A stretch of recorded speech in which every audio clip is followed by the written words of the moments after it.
Right now we're welcoming to the stage Pamela Kundu. She is a Latina criminal justice advocate living here in New York City. Following 3 years in finance, Pamela left to work towards achieving a fairer criminal justice system. She runs a youth program at Bronx Connect, which aims to disrupt the school-to-prison pipeline.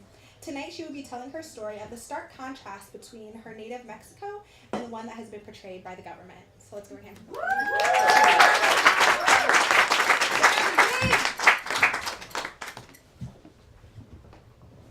Hey everyone. Hey. That was really powerful, wasn't it? Yeah. Yeah. So, I'm 6 years old, and my mom picks me up from school, and she says, I have a surprise for you. I was like, what is it? Like an annoying 6-year-old. And she says, hold on, I'm driving, chill. Except we were speaking in Spanish because I was in Mexico City, which is where my family is from. And so we're driving. Now at this time I was kind of getting bullied by a group of girls at school. And their ringleader, she was kind of like a 6-year-old mini version, Mexican version of Regina George. She's really fierce and she's making my life impossible. And my mom knows about this, so she's always doing little things to kind of pick me up. So we finally hit a red light. My mom turns around, that's when she reveals that there's actually 2 parts to the surprise. And this is turning into the best day ever. So she gives me the first part, and the first part is an audio cassette soundtrack to my favorite telenovela, which is all about this woman named Paola. Paola is this 20-year-old, gorgeous, perfect, tall figure skater. And I want to be exactly like Paola. I don't even want to wait until I grow up. I just want to become her. And our names kind of sound the same, because my name in Mexico is pronounced Pamela. Pamela, Paola, they basically sound the same. So I'm super excited about this surprise.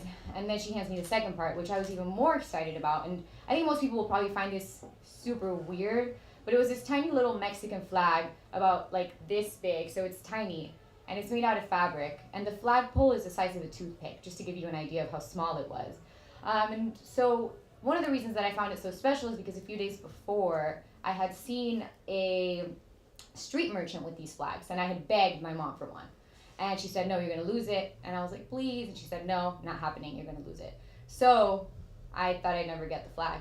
And the other reason I loved it, which is super, super weird, is because it had a little tiny suction cup attached to the mini flagpole. And I just love the functionality of being able to run around and like stick it on something and yank it off and run around to another surface and stick it on that. And sometimes now I wish I could be as easily entertained as I was when I was 6 years old. So that was that. And a few years later, I had one of the not so great days of my life. So I came home from school and my dad says, sit down, we have to talk.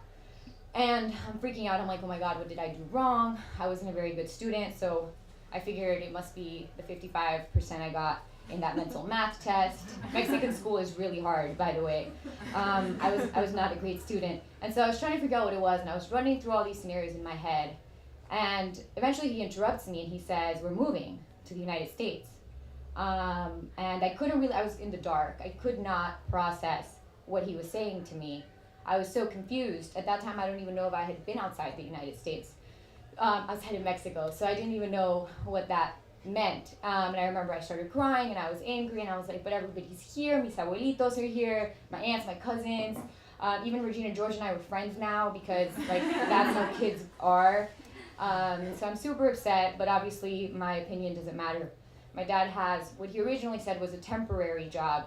I think it really was temporary, to his credit.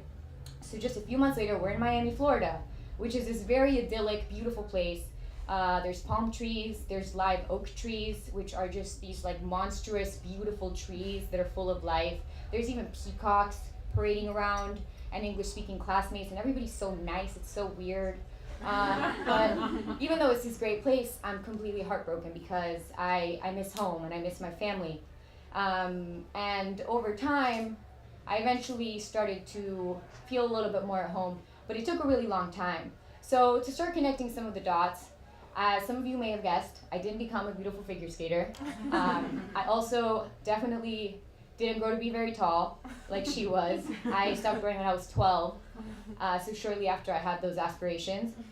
And I also lost the flag, just as my mom had feared.